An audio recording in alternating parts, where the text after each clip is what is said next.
Hello बच्चों, let's see the question. What is zero vector? Explain the need of a zero vector. Now to answer this question, first we will discuss here the key concept, and here the key concept will be zero vector.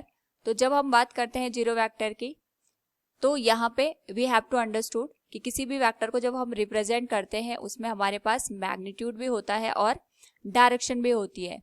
तो यहाँ पे अगर हम बात करें zero vector की, तो zero vector यहाँ पे वो वेक्टर होता है जिसका मैग्नीट्यूड 0 के बराबर होता है और इसकी जो डायरेक्शन होती है आर्बिट्री होती है। आर्बिट्री डायरेक्शन का मतलब ये हो गया कि हमारे पास यहाँ पे जो भी गिवन वेक्टर है उसकी जो डायरेक्शन है ये हम रैंडमली कहीं से भी सेलेक्ट कर सकते हैं according to the given question.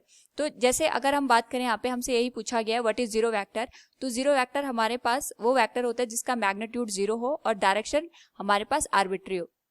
जैसे अगर हम यहाँ पे एग्जाम्पल है, सपोज हमारे पास कोई ऑब्जेक्ट है जिसका हमें यहाँ पे पोजीशन वेक्टर डिफाइन करना है। पोजीशन वेक्टर अगर हम उसका डिफाइन करें एट ओरिजिन, तो ओरिजिन पे यहाँ पे जो उसका मैग्नीट्यूड होगा वो तो 0 के बराबर होगा, लेकिन इसकी जो डायरेक्शन होगी ये हम यहाँ पे आर्बिट्रली कहीं भी सेलेक्ट कर सकते हैं। नाउ यहाँ पे अगर हम इसके नीड की बात करें तो हमारे पास जो जीरो वेक्टर होता है इसकी हेल्प से हम यहाँ पे सपोज डिस्प्लेसमेंट को डिफाइन कर रहे हैं। We know that displacement is the length between final position and initial position of given object.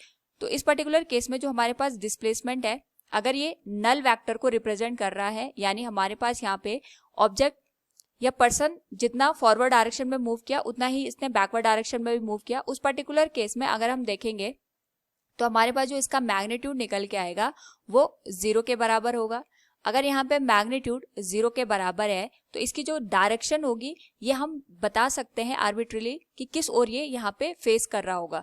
कि यहाँ पे अगर हम इसकी डायरेक्शन को डिफाइन करना चाहें तो उसको हम जीरो वेक्टर की हेल्प से डिफाइन कर सकते हैं। So from the given question we have understood the zero vector and its need. Hope all you understood it. Thank you and best of luck.